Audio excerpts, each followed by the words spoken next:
ہاں اس کی اولاد نعمت بن جائے گی، وہ رحمت ہے،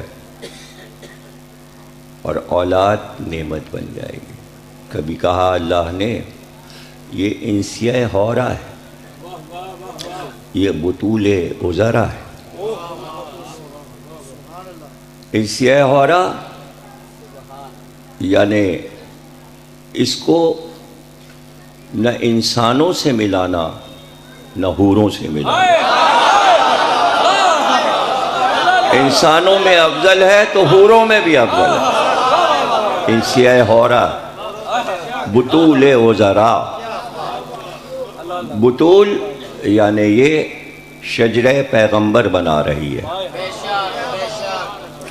عذرا یعنی بیٹی ہے، اور نبی کی اتنی پسندیدہ شخصیت ہے کہ اس کی تعظیم کے لیے اس کی آمد پر رسول اٹھتے ہیں۔ یہ وزن ہے عصمت کا۔ کبھی کہا یہ راضیہ بھی ہے، یہ مرضیہ بھی ہے۔ گویا رب اس سے راضی ہو گیا، یہ اپنے رب سے راضی ہو گیا۔ یہ دو طرفہ رشتہ ہے، ایک طرفہ نہیں ہے کہ اللہ راضی ہو جائے، نہیں، یہ بھی اللہ سے ہے۔ یہ صادقہ بھی ہے، یہ صدیقہ بھی ہے۔ اس نے جب بھی بولا سچ ہی بولا، لیکن صدیقہ ہے، یعنی قرآن میں ابراہیم کو صدیق نبی کہا، جناب یوسف کو صدیق نبی کہا، لیکن دونوں کی تعریف جب پتہ چلی کہ صدیق نبی کیوں کہا، تو تعریف یہی ہوئی کہ جو کہہ دیں وہ ہو جاتا ہے۔ تو کئی مقامات ہیں، حالانکہ مشہور، آپ کو معلوم ہے کہ بچوں کے عید کے کپڑے آئے تو کا درزی لائے گا، تو جو کہا تھا وہ ہو گیا، کپڑے بھی آ گئے اور آنے والا درزی ہی، اور اس کو اس پہ فخر رہا کہ رضوان کو درزی کا خطاب مل گیا۔ وہ دانیہ بھی ہیں، وہ ثانیہ بھی ہیں، وہ حسان بھی ہیں، وہ عادلہ بھی ہیں، وہ مبارکہ بھی ہیں۔ مبارکہ توریت میں ہے، عادلہ انجیل میں ہے، حسان زبور میں ہے، جیسے قرآن میں وہ کوثر ہے۔ لیکن ایک لفظ اور قرآن میں سیدہ کی فضیلت کو سمجھانے کے لیے آیا، اور وہ آپ سب کو معلوم ہے اور زبانی یاد ہے، اور وہ ہے کہ اللہ کہتا ہے کہ اپنے رب کو پہچانو، وہ کفو نہیں رکھتا۔ قل واللہ احد اللہ الصمد لم یلد ولم یولد ولم یکن لہ کفوا احد۔ وہ احد ہے، کفو نہیں رکھتا۔ کفو کو یوں سمجھ لیجئے کہ بہت سے لفظ ایسے ہیں عربی میں کہ جو آپ کے اردو میں بھی رائج ہیں، اور ان کی تعداد سینکڑوں میں ہے، لیکن بولنے والوں کو یہ نہیں پتا کہ یہ قرآنی لفظ بول رہے ہیں۔ تو اسی طرح قرآن کا ہی لفظ قمیص ہے، جناب یوسف کی قمیص کا ذکر جہاں ہوا تو وہاں یہ لفظ آیا، اور ہم بولتے ہیں قمیص پہن لو، یہ لباس ہے ہمارا، لیکن بہت کم لوگوں کو معلوم ہے کہ یہی کف کا لفظ جو ہے ہم اسی قمیص میں بولتے ہیں اور کہتے ہیں یہ قمیص کا کف ہے۔ اس لیے بولتے ہیں کہ یہ دو ہیں، کف اس لیے بولتے ہیں کہ یہ اس کا کف ہے اور یہ اس کا کف، اور دونوں ایک طریقے ہیں، دونوں میں فرق نہیں ہے۔ اللہ کہہ رہا ہے میرا کف نہیں ہے، کیونکہ تم نے ہر چیز کو ہمارے لیے مٹا دیا تو ہم اس چیز کو کیسے مٹنے دیں؟ سب کچھ رہے گا. ایک لفظ کربلا میں سب سمایا ہوا ہے. کربلا کو چاہے تاریخ کہیے، کربلا کو چاہے میدان کہیے، کربلا کو چاہے واقعہ کہیے، کربلا کو چاہے مصائب کہیے، کربلا کو چاہے نبی کی فضیلت کہیے، کربلا کو چاہے شہر کہیے، کربلا کو چاہے ملک کہیے، جو چاہے آپ کہیں ایک لفظ کربلا. اور کون ہے جس سے پوچھا جا رہا ہے؟ اس کا نام ہے زہرا. بھائی ماں کو بھی یہ گوارا ہے، منظور ہے؟ پوچھ لیجئے. سرکار نے پوچھا، بھلا انکار کیسے کرتی ہیں؟ اس لیے کہ یہ بھی تو طے ہے کہ جو محبت اللہ سے اس گھرانے نے کی کون کر سکا. یہ بتانا تھا کہ اس کی محبتوں کی حدیں کیا ہیں اور کتنا چاہا جاتا ہے اللہ کو، کتنی محبت کی جاتی ہے اللہ سے. یہ پنجتن 5 نے بتایا.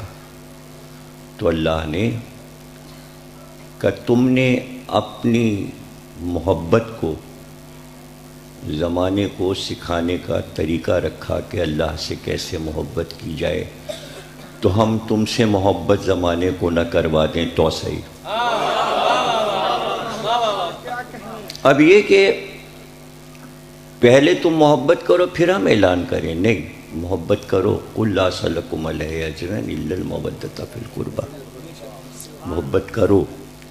محبت کروائی نہیں جاتی، ہم کروا رہے ہیں. عبادت کروائی نہیں جاتی، ہم کروا رہے ہیں. نمازیں ہم پڑھوا رہے ہیں، روزہ ہم رکھوا رہے ہیں، تو محبت بھی ہم کروا سکتے ہیں. اس لیے کہ محبت تو ہمیں چاہیے، اور ہمیں معلوم ہے کہ تم ہم سے محبت کر ہی نہیں سکتے. جب تم نے ہمیں دیکھا ہی نہیں تو محبت کیسے کرو گے؟ محبت تو ہم ان ذوات سے کروا رہے ہیں.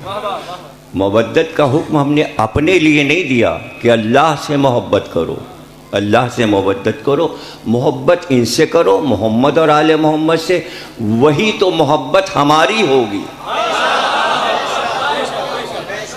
تو جو لوگ محمد آل محمد سے عشق کرتے ہیں وہی عشق الہی ہے. اب کون کتنا چاہتا ہے یہ اس کی حدیں.